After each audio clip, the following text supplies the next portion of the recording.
Goeiemôre gemeenskap van gelowiges in vanoggend en vir hierdie hele week gaan ons 'n bietjie gedeeltes lees uit Handelinge hoofstuk 2 en die gedagte is eintlik om so 'n bietjie te kyk na die vroeë kerk of dan hoe danig die geloof in Jesus Christus en die pad wat hierdie eerste tree van die kerk gegee is dan in Handelinge 2 vir ons opgeteken is.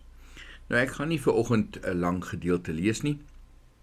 Ons ken eintlik die hele verhaal daar aan die begin, in Handelinge 2, waar die mense by mekaar is, en dan kom daar hierdie vreemde geluid, groot wind, groot geluid, en dan word die Heilige Gees uitgestort, en het lyk soos klein vlammetjies wat bokant hulle koppe verskyn. So, mens moet eers 'n bietjie onthou wat gebeur in Jerusalem in daardie tyd. Dit is die tyd van die Pinksterfees of die Oesfees, so daar's ongeveer 200,000 mense in Jerusalem by mekaar, en hulle is daar om te kom dankie sê vir die oes wat hulle kon afgehaal het, en dan wanneer dit gebeur, vind dit baie interessant plaas, dat hierdie manne, mense wat dan nou die Gees ontvang het, van die wonders van God verkondig. Handelinge 2 vers 10 staan daar, ons hoor hoe hulle die wonders van God in ons eie tale verkondig. Nou, hierdie mense wat het gehoor het, was eintlik toegewyde Jode van oor die hele wêreld. En hulle het eintlik 'n baie ryk erfenis gehad, waarin hulle met verwagting eintlik uitgesien het na die Messias wat sou kom. En nou is hulle hier in die stad en het gehoor van Jesus, wat gekruisig is en opgestaan het, maar miskien nog nie alles daarvan verstaan het nie.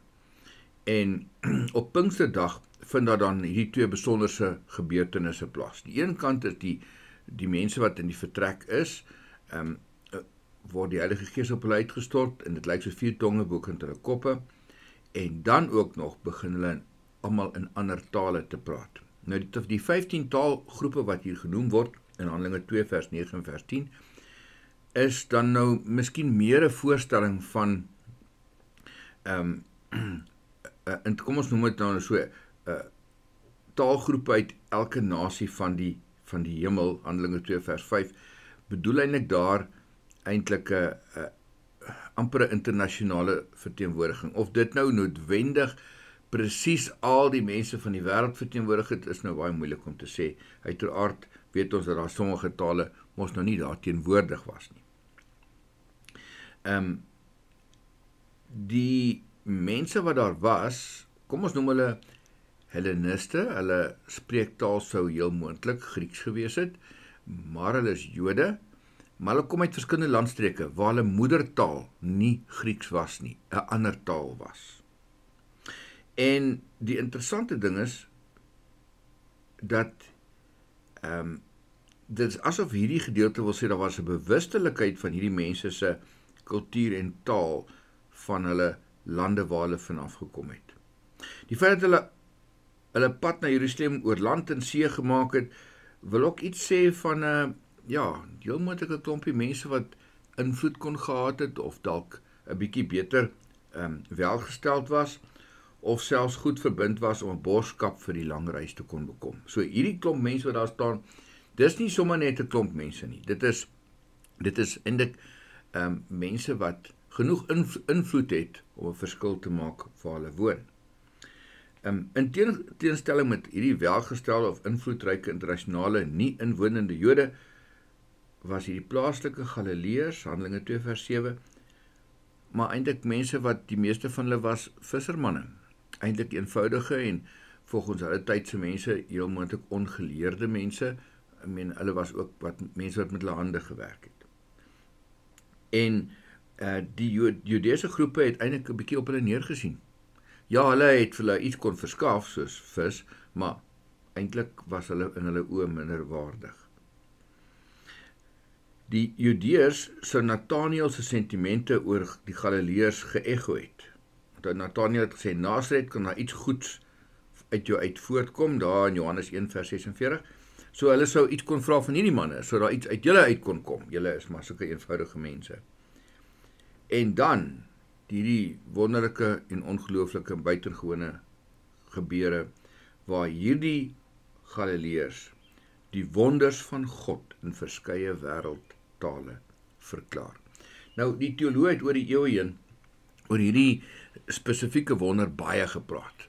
Daar is gepraat oor of die tale wonder, mense kon letterlik die tale praat, wat hulle nog nooit kon praat nie, mense kon dit verstaan, of is dit 'n gehoor wonder? Dit beteken dat God mense se ore anders gemaak het en hulle kon hoor terwyl iemand in 'n ander taal praat. En dit word nêrens vir ons gesê nie. Wat hier staan is, hulle kon in die tale praat. Nou, as ons net by die Bybel hou, dan sê ons goed, en ek dink selfs die mense wat gepraat het, by wat dit gesê het, moes verstom gestaan het. As ons dan nou terugkyk na hierdie gebeurtenis, vanuit die perspektief van hoe dat hierdie gebeure eintlik die wêreld ingestuur is en eintlik dit voorberei het vir mense soos Paulus en Petrus wat later gereis het, dan is dit klaar verstommend hoe God die pad vir die verspreiding van hierdie wonder voorberei het. En dit bly die buitengewone krag van God. Ons moet dit ook nooit onderskat nie. God kan alle menslike hindernisse deurbreek om sy koninkryk uit te brei. En hier is alreeds so 'n besonderse voorbeeld daarvan.